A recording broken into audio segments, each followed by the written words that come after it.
Welcome back to the Tracy Trendy Show, my lovelies. It's another day, it's another dollar, and it's another low down dirt of love after lock up. Woo, my loves. Woo, this was a great episode. That's all I'm going to say. It's a great episode. So get your snacks, sit down, because this ghetto soap opera is ghettoing on a whole different level. First on the docket, we got Bonita. Now, she is so excited that her excitement turns into nerves. Her armpits are itching. I'm like, if you got that snatch and sniff armpit thing going on, that's not excitement. That is your spirit warning you about the circus you are about to walk in.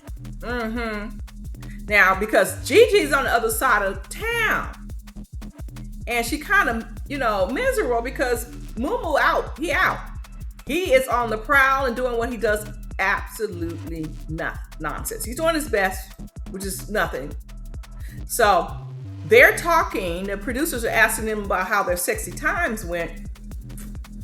Moo Moo said he doesn't kiss and tell. All right, he says that, okay? And according to Moo Moo, though, even though he says he doesn't kiss and tell, he said it was like waterpark. Right? I'm not going to get into detail, but he did kind of kiss and tell. Now, we have Gigi's confessional, and she cleared everything up. She said he is nothing but a 2-second man. 2 seconds, Moo Moo. You are 2 seconds. You're not even 2 minutes. You are 2 seconds. 2 seconds. All right. So instead of he knew he was 2 seconds. He knew that. But instead of sitting in his shame and working on his stamina, he got to pack up his little 2-second self and head on out the door because he's going to play some shenanigans. So the circus, he has this whole full court circus, and it's a full staff. It's his whole family. He's got a whole family reunion of foolishness. He has his mama, he has his cousin, and his stepdad.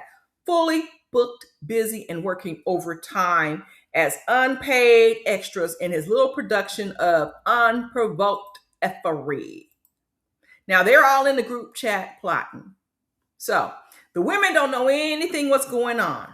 But Moo Moo, he pulls up to the prison, ready to execute this raggedy ghetto master plan.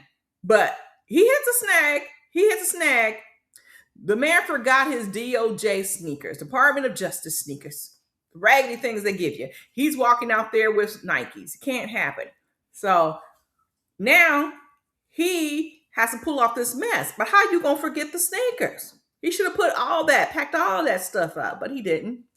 But you know how the family is. His cousin is driving him to the pokey.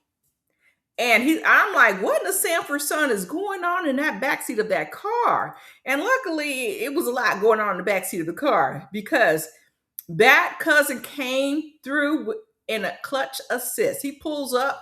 They do a quick shoe swap in the parking lot, just in time for Moo Moo to march on and sweep Bonita off her feet. Good job. Next on the docket, we have Keirsten and Brady. Now, they up there wasted time in the hotel, getting their sexy time on, all right? But a lot of time was wasted because they have to wait on Brady being released. And they decided to say, hey, let's knock the boots. So a 15-minute quickie in the hotel room is going to feel like luxury. They ain't got time to wash up. They ain't washed up before the nookie. So I don't know if they did afterwards, but baby, they have to hit the gas because the clock is ticking. They have to go all the way to the pokey. And they are already started 15 minutes late to get there. And somehow it just dragged. Time just dragged and dragged. And in the car, this guy, Brady, picks up the phone to call his daughters. He's trying to make up for lost time. I'm like, you've been in the pokey for half a decade. The math is not mathing. You want to make up for lost time now, but you couldn't pick up the phone and call those girls anytime without all that time, those many years? You have been radio silence for 5 years. 1, 2, 3, 4, 5. but now you're ready to be a father. Now, all right, okay, please. All right. The focus was never on those kids, so let's be real. Let's just try to stop play for the cameras. So anyway, they're speeding down the highway. Well, not speeding because according to Brady, she ain't moving fast enough. And he's right because they're completely late. The time is fully going away from them. And he is totally stressing and gagging out on the sidewalk. Mm-hmm. Some people think he was just coming off a high. I don't know, but he's on Suboxone. That's kind of like the drug to keep you sober. And anyway, he's trying to call the pokey. He don't want to go back. He doesn't want to go back. And so he's up there throwing away, fast food and whatever left he had in his gut from the pokey. And anyhow, he's just hyperventilating, calling. No one's picking up at the halfway house. They finally do get there 3 hours late. 3 hours late to the pokey. So you would think there'll be a big thing about that. You think guards would be waiting in at the gates with the handcuffs, right? You think the drama will be explosive. But guess what? Nothing, absolutely nothing happened. He just rolled right up in there. No big shouting match, no lockdown, nothing. So I guess he said he's going, like he said in the car, he was going to show his attempts that he was calling. That tells me that's probably a bootleg halfway house. Moving on to Dia and Cyrus. Dia and Cyrus, my loves. You know what? Somebody need to call. They had a family meeting. That didn't work. But they need to call some intervention again on this little Dia. Because I need y'all to lock your doors and hold on to your edges because she is moving like a feral pigeon in the middle of a pandemic. She's getting a little night bag off, all done up, overnight bag, making sure she's straight.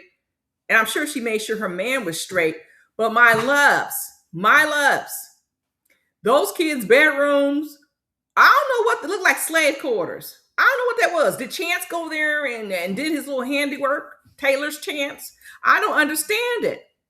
But anyway, the girl is packing up her little bag, three layers of makeup, and getting ready to completely drop her drawers for a man she has never laid eyes on. All right? So, no physical contact, no face-to-face inspection, just jailhouse talk. And she's ready to just throw a caution to the wind. So, but right before she leaves, she has a conversation. She finds out that Cyrus wants his brother at the release day. He want to have a dinner. And she wanted to be the main character at the gate. But he wants a family reunion. And you know what? That makes sense. He's been there for longer. He knew them longer than he knew her. And she only came in under a year of knowing him. So she throws a tantrum like a toddler. And she even thinks Cyrus hung up on her. That's why she got really mad. But it was really the correctional officer saying, hang up. But I don't know. She's so insecure and starved for affection. Anyway, the next day she heading down the road. She's pissed though because she had a little cabin. It was going to be some sexy time for them. And that wasn't going to happen because this man who has been eating mystery meat in a concrete box for half a decade chose to have egg rolls and potato salad with his family instead of tearing her clothes off. That tells me you are completely complimentary sides. You are not the main entree. Just drink your wine. Don't slather the glass on the concrete. You are complimentary sides, dear. But anyway, she finally pulls up to the pokey. She figures she's been here before.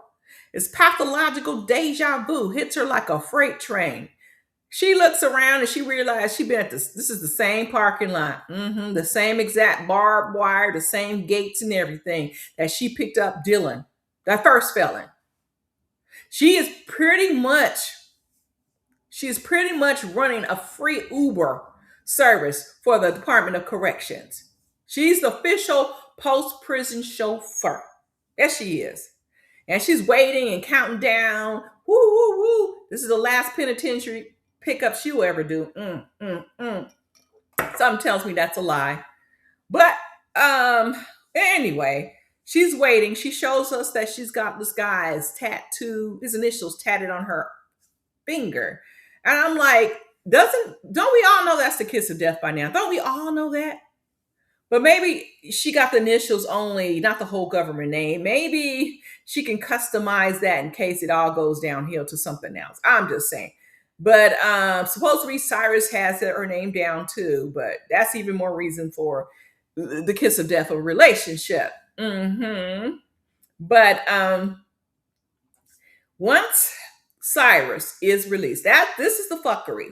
All right, this is the fuckery. The truth arrives. And my loves, this man don't look like the picture. He even says he's the catfish. That's the first thing come out of his mouth. And he knows it. This man got the frizzy cornrows and the whole missing tooth. And I'm like, this is a complete gap in the dental department. The gap is just gapping. But you would think a normal woman would stop right there. We saw the catfish on MTV. We saw that most people would stop, but this resident feral bird is not going to stop. She's not. She looked at that frizzy missing tooth man and said, he's hot. So I cannot with the ghetto breakdown of it all. You are tatted up with the initials of a man who comes out of the pen looking like a complete different person with missing bicuspids. You need to check into rehab for your taste in men. But that's none of my business. Okay, it's none of my business. Moving on to Kayleigh and Michael. Now, we start with Michael, who has been out of the pen for a total of 5 minutes. Suddenly, he's acting like he's the head of protocol at the White House. This man has the unmitigated gall to tell Kayleigh's mother to leave if she can't be civil around his mama. I mean, sweetie, you are fresh out of a concrete box. Why are you issuing eviction at the dinner table? I know Katie's mom took it another level and said he kicked her out, which he didn't. He just said, look, better be nice to my mama or this ain't gonna go right. But he has to walk a thin line. He is her son-in-law. He has to know how to walk a line. He just can't just be barking out orders. And I'm like, please, this woman supported your ass and bought your ass expensive clothes. So Kayleigh's mom storms out and bumps right into her son and Kayleigh in the driveway. Now, Kayleigh's begging and pleading for her mama to stick around for the sake of the family, but her mama's not having it. She looks at her daughter and says, I am not to be treated like the dirt on the bottom of a convict's shoe. No way. So the street altercation activates. The temperature rises, things get heated, shouting matches reach a crescendo until, Katie's mom is like, you know what, deuces. The brother too says deuces. And they leave before appetizers even hit the table. And I'm like, what appetizers? They didn't even have the steak. Remember the charge? They were trying to get the steak. They couldn't get it. All they had was some mac and cheese. All right. So I will leave too just for that. All right. So hold everything now. The main attraction is about to strut in. This is Kayleigh's, once Kayleigh's wreckage of a family is cleared away, Mike's mom finally makes her grand entrance. And to me, instantly, she looked like a Timu version of Ramona Singer with pigtails. That's Real House of New York. She like a budget clearance rack, underfunded Real Housewives. She is strutting to the scene like she's on a Parisian runway. You can't tell that woman she didn't think she looked good, young, and hot. I'm like, oh my gosh, this budget Ramona is just everything in her head. She is just everything. Just everything. I'm like, she's wearing those pigtails. I'm like, But anyway, the dinner is chill. Everything is chilled at the dinner. Everyone is civil. The food is hot. And Kayleigh is just looking like she just chewed on a lemon. Because she's absolutely pissed. Because in her mind, her family should have been there too. Not just Mike and the discount Bravo celebrity mama. And then once, he was like, oops, time's up. I got to go. This is what I do like about Michael. He has a goal. He got his AA. He's trying to do something better his life. and he wants his finances right. I do like that about Michael, but he did scam this lady. He did use her, so that's why I got to be more on Kayleigh's side. But anyway, he says he has to go, and they get on the road, and the fight ensues. They talk about maxed out credit cards, everything, and that, I'm telling you, is going to explode on the next episode. I'm just sure. If they show them, it's going to explode. And all I got to say is it should be over, because I would not let a man who sleeps on twin bed at a halfway house banish my entire family from dinner. All right, I'm there eating mac and cheese with a woman who looks like Ramona Singer. Cancel the whole relationship. Moving on, next on the docket, we have Carrington and Zay. Now, Carrington admits, you give us an omission that, admission that she is, she's on Hinge, but she says she's not active on Hinge. Okay, we're gonna take her word for that. I'm like, girl, please, you were active. You were collecting a whole roster of men. Don't be fooling us just because we watch this show. We don't insult our intelligence. Anyway, we know she got the hots for a man named London, but she claims Zay is her actual man. But wait, her lips gets to moving, and she lets it slip that she's seeing Billy. And Billy is a 67-year-old man with a pension. And I'm sure he got some Social Security. She's going to clear all that money. And she's saying she didn't give this man any sugar. I'm like, if you got a roster of men, they ain't all going to say, no, that's all right. That's all right. You don't have to give it up. You got a roster. You're going to give up something. I'm just saying. Don't insult our intelligence just because we watch this show. Anyway, she's juggling men. And no, none of these men know the other one exists. I think maybe London knows about Zay. But in the meantime, who knows who else she's juggling? She's managing a whole corporate portfolio of peens and pinches for all we know.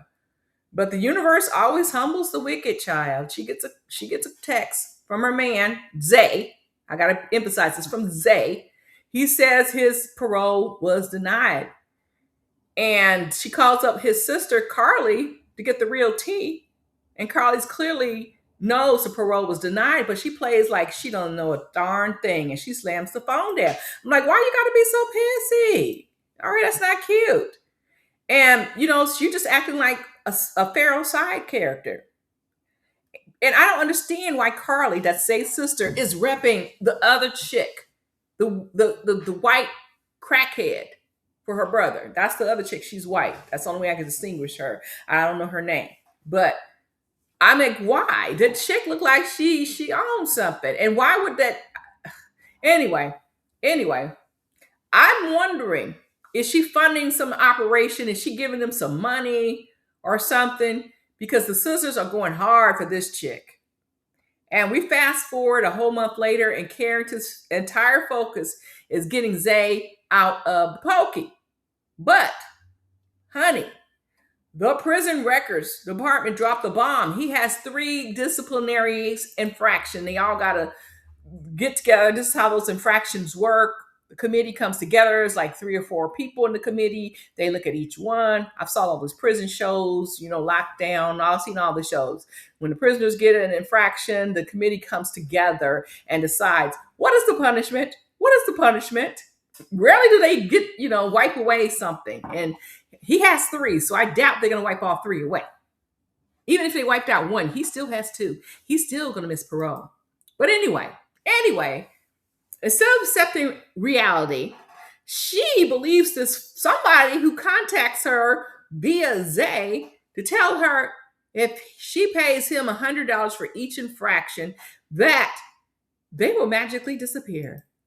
And her stepdad, who seems like he's the only one with a working brain cell, is trying to tell this chick that, hey, that sounds like a scam. That sounds like a scam. But you can't tell this chick nothing. You can't tell her anything. She says she believe it because guess what, my loves? Zay gave her $7,000 from the pokey. This girl is hustling some money. Good for you, Carrington. $7,000. And I wondered, how did he finesse to get $7,000 He get that stimulus check from back from the panorama? Did he get it from that? Did he get it from that? I'm just wondering. Because how is he gonna get $7,000? He ain't flipping no honey buns. I don't believe when Michael said he was flipping honey buns. You're not gonna make that much money. So either you're doing something fishy in the pokey, because that's the only way to explain it. All right. So I don't think she needs a man coming out the pokey. I think she needs men in white coats to examine her head. Because that's some dangerous stuff. If you accepting money, you could go down for something too. You could be in some kind of conspiracy. I don't know, but I wouldn't be taking money like that from somebody and I don't know where the money coming from. You just get your money from these old men. You know they got a pension, but men in the pokey giving you 7 G's? My loves. Woo, that was a lot in this episode. So what do you guys think about all of this? My loves, I'm going to tell you, I was quite entertained from the top to the bottom from this episode. It was great. It was great. We had all the feral birds in this episode. But as I said, we got a feral pigeon in India. She might be related to Chance because I don't understand why the kid's bedroom is so jacked up. Look like chicken coop. I don't understand why the parcel board there, and all that junk on the side. I don't understand. But my loves, I'm going to end it here. You guys know what you got to do. Like, hype, and subscribe. And drop a line below. You're not going to get this commentary anywhere else. You're not. You're just not. And I'm going to catch you all out on the flip side.